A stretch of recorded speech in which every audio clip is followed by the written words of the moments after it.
Snow drifts across Jerrod's vision, blurring the world into white and shadow. Somewhere ahead, still rings against bone. Or maybe that's just a pounding in his skull. A roar, a crack, silence. Footsteps thunder toward him, too fast to be real. A shape drops beside him, breath sharp in the cold. Blackmire, move! Hands grab him, but Jerrod can't tell if they're real or another fever dream dragging him back from the dark. And then Jerrod's lights go out. Welcome to Jerrod's Jaunt. My name is Mike. I am your voice in the ether. Once we last saw Jerrod, he was screwed. He'd had his pants or breeches firmly pulled down and spanked quite heavily by the zombie. Fortunately for Jerrod, the roles went a little bit his way towards the end as the zombie fled. Don't know why, but obviously he was in the room for a while and he saw his way to get out of there. That said, it didn't last long because Jerrod had a saviour of sorts.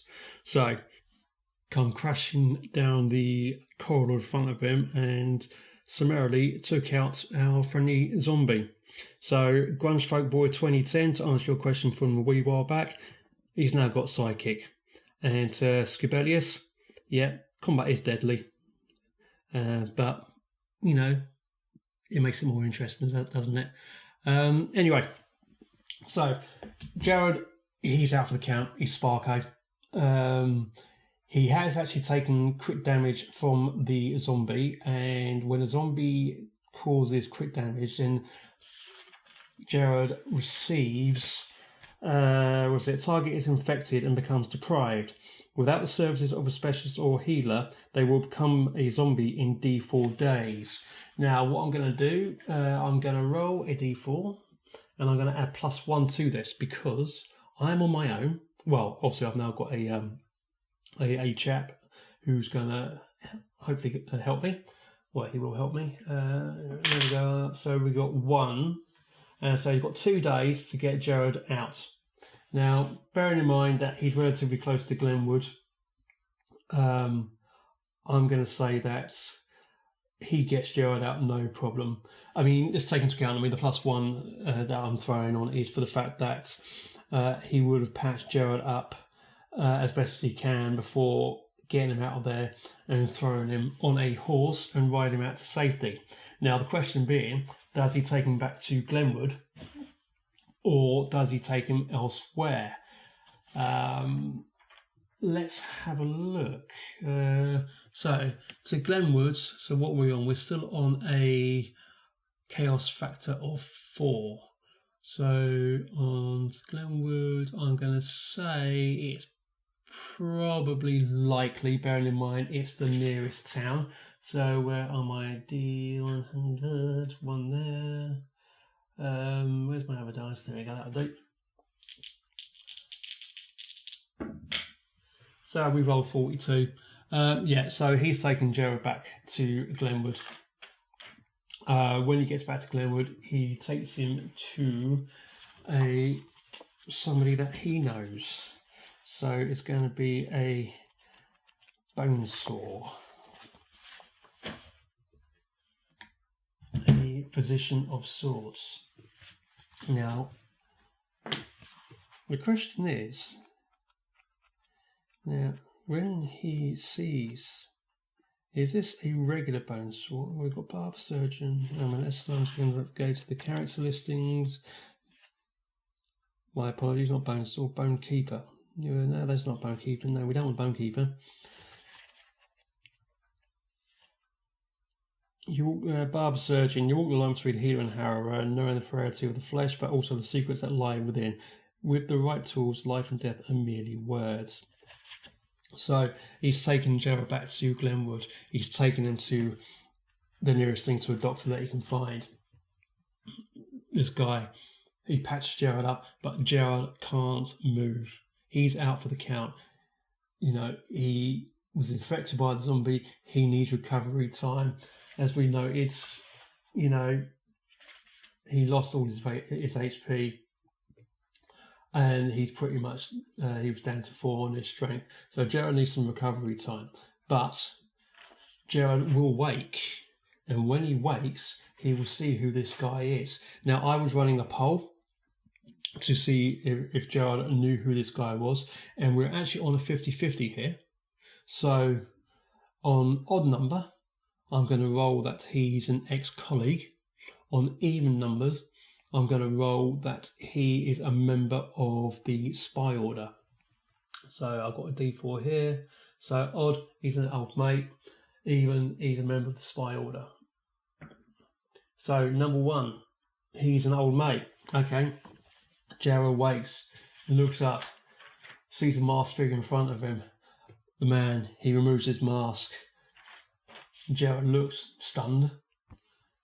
It's Valen Arrowsby, a outrider who he used to work with, or more to the point, they used to work with each other when Jerrod needed help.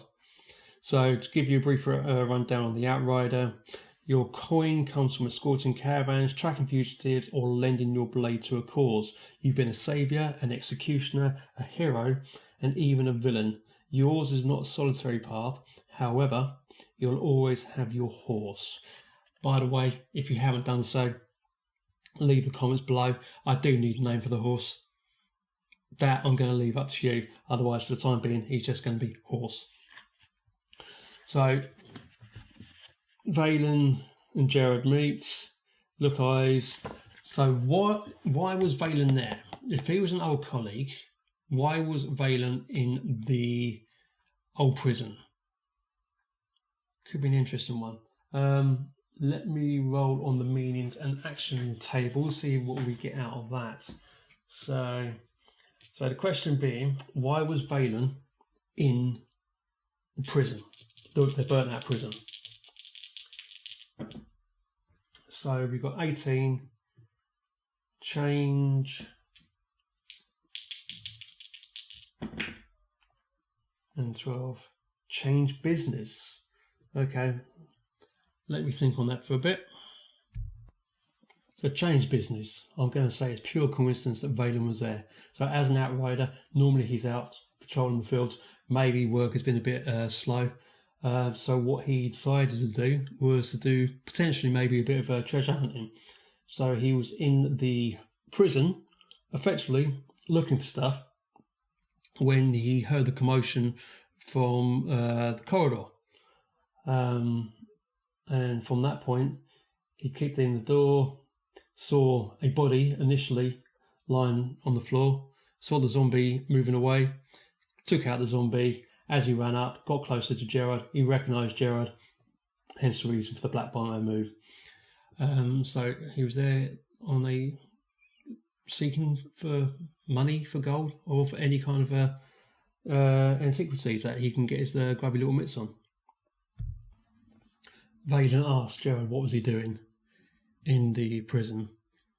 Jerrod explains the situation.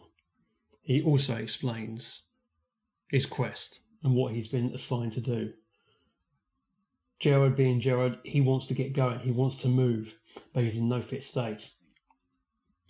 Having explained the situation to Valen, Valen offers to go in his place. And that is what I think we are going to do. So, let me have a look at the weather. So when Jerrod first initially left, the weather was crap. So I'm just going to roll on the weather table for the dead season. So D6, D6. We got 4. Yeah, light snow. Kind of makes sense. He went to got into the prison with snow, but this is light snow. And Valen has a horse, so he's going to be able to move a wee bit more quicker than Jerrod would do on foot. What I've also done is I've also found a calendar that is actually marked up. It's specifically made for Cairn. So on the month 1, we're in the month of mourning. So market day, we set off for Glenwood. Garden day, we investigated the old prison and we were nearly killed by a zombie. Song day, which is the day which we were rescued on. rescued by Valen and taken to a hidden shack to get medical aid. So the hidden shack was within Glenwood. That means that the next day will be the 4th, which is Tithe Day, which is when the dead season begins. So we've been out for 3 days doing stuff. But like I said, because Macy Valen has got his wee little horsey, we can get to the temple faster, and he can do it on the road in the best part of the day because he's got his trusty steed between his legs. Before Valen goes though, I think now will be a good time to set up a new scene. Right, let me bring up my scene tables. So in the previous, on scene number 2, the scene summary was meant to be Jerrod was taking shelter in an old burnt out prison. Whilst there, he discovered a zombie which he eradicates. Jerrod decides it would be best to investigate the prison as the zombie was too close to Glenwood before he continues on to the Brotherhood of the Zephyr Temple. As we now know, Jerrod got murdered, and he was had to be rescued by an old mate of his, who just happened to be wandering on by quite conveniently, really, but we like convenience. And the chaos factor was 4. Now, I think it's fair to say that there was nothing controlled about that last scene. Yeah, we nearly died, so I'm going to move the chaos factor back up to 5, which means we should get some simpler rolls, hopefully.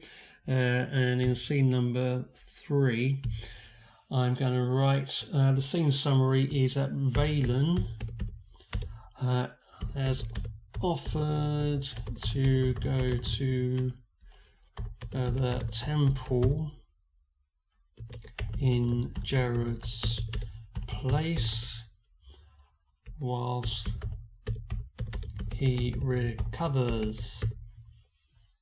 And now we have to test out the scene, see if it's expected, if it plays out as we want. So as a reminder, I roll a d10, and if I roll an odd number, let's see, if you roll your chaos factor or less and the number is odd, 1, 3, 5, 7, 9, then the scene is an altered scene. If you roll a chaos factor or less and the number is even, 2, 4, 6, and 8, then the scene is an interrupt scene. So my chaos factor is now 5, so if I rolled above 5, we're gold.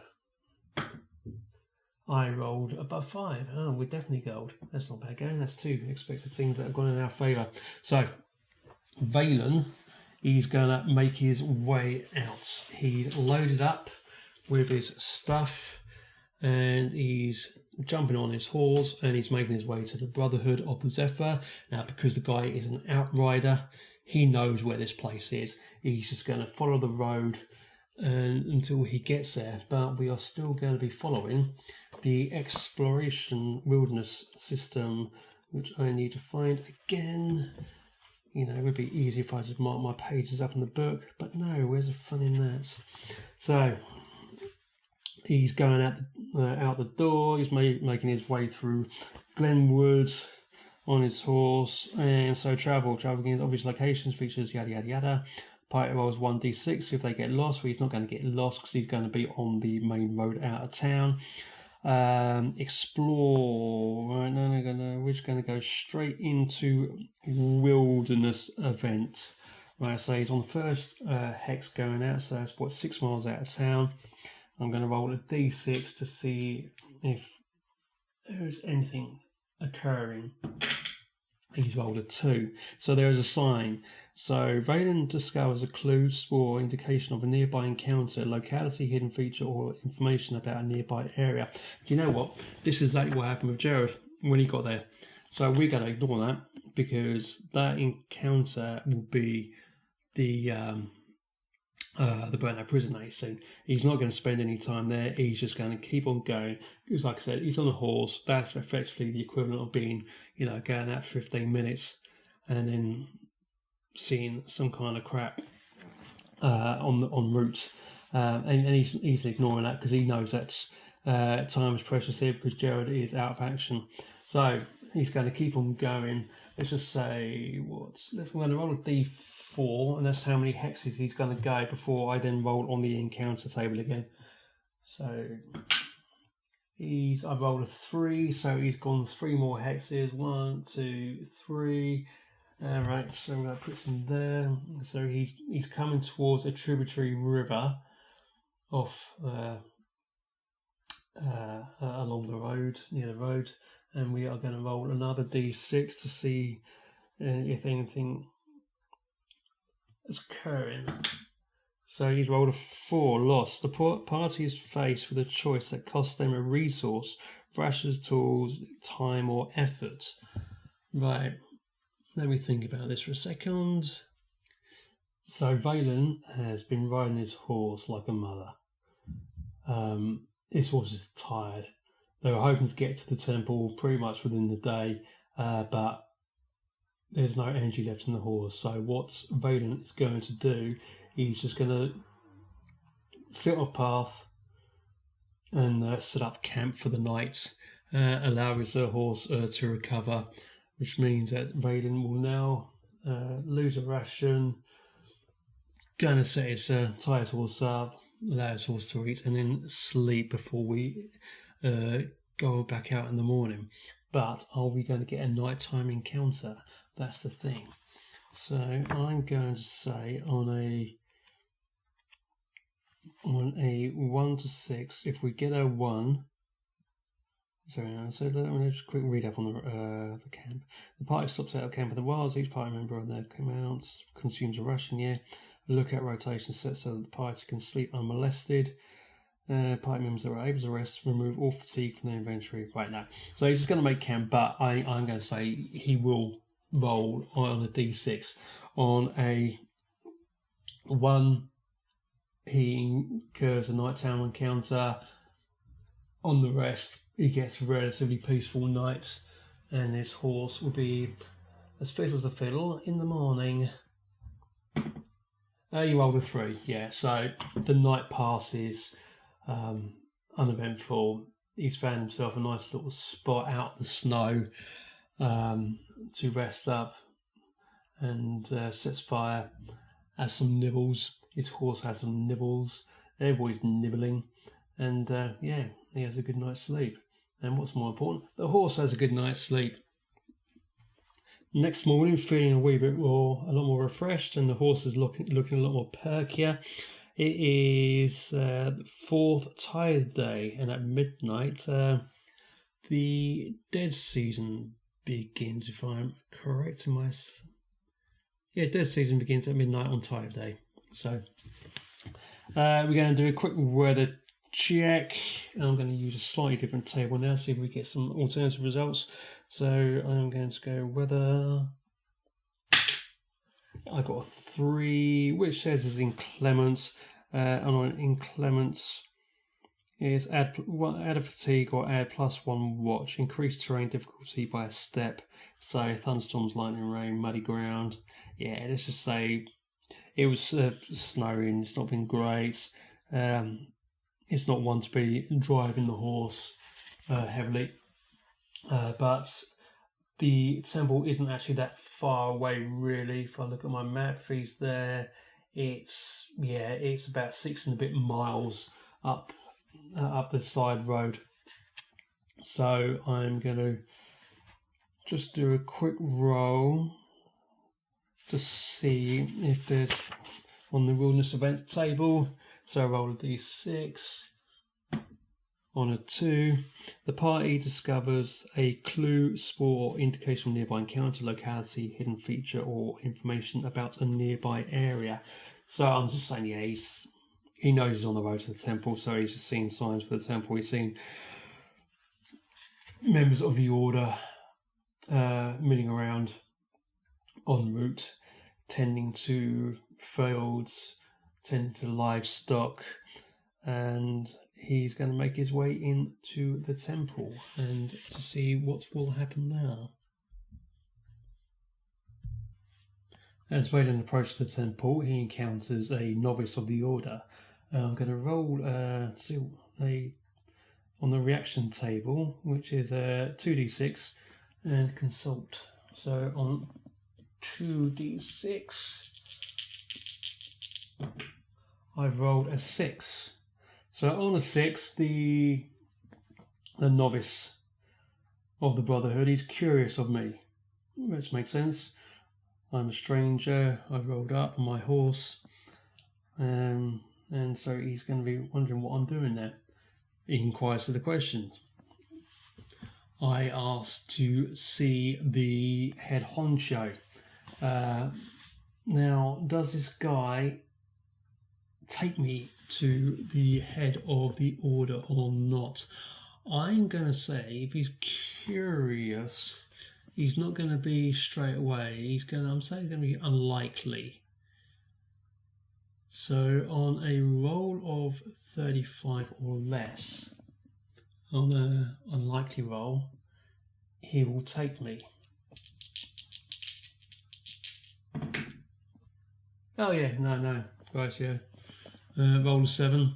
He's more than happy to take me. Maybe he just doesn't want to deal with me. Can't say why not. I'm an affable chap. Then you're going to stutter. I'm flabby. Yeah, so you're going to have to read the character traits if you haven't done this, because Valen, yeah, he's spent a bit too much time on his horse, so he's got a bit of a stutter. Maybe that's the reason why. Yeah, maybe that's the reason why the novice was a bit curious, because he couldn't quite get the words out. So I want to see your boss, your head honcho, the leader of your Brotherhood. Anyway, I digress. Valen is escorted inside, where he's left in an open hallway as he disappears off to go and find his master, so to speak.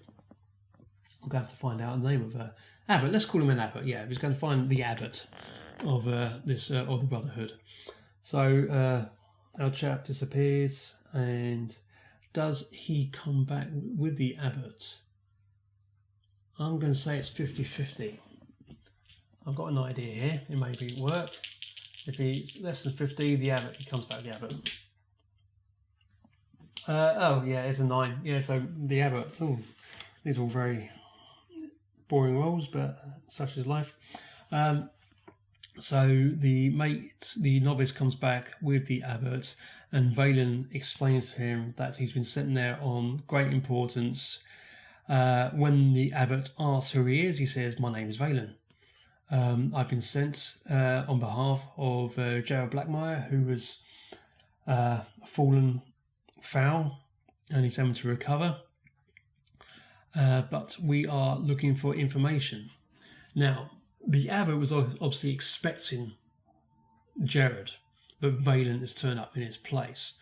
So I'm going to see how the Abbot reacts to this news. So, actually, no, I'm not going to roll on the reaction table. I'm going to see, does he take him at face value? Well, I'm going to say he's going to be very, very cautious. So I'm going to say he's not going to be too willing to give out any free information until he has certainties that he is who he says he is. So I'm going to say that on a 50-50, I'm going to say it's very unlikely that he's going to be handing over information freely without knowing or proof that Valen is who he says he is. So on 25 or less, the Abbot is still very accommodating. Above that, Valen's got an issue. What have we got? We have got 94. No, the Abbot's not having any of this. That is a bad miss. So the Abbot, he signals over to some of his other colleagues, who then approach Valen with weapons drawn, and they take Valen into custody. And that is where I'm going to leave it for now. Yes, thank you very much for listening to this particular session. Not really much happened in this one, but we are building, hopefully, Valen's sudden incarceration by the Brotherhood may hopefully yield better results in the next session. But we know that Jerrod is he's hopefully going to be recovering.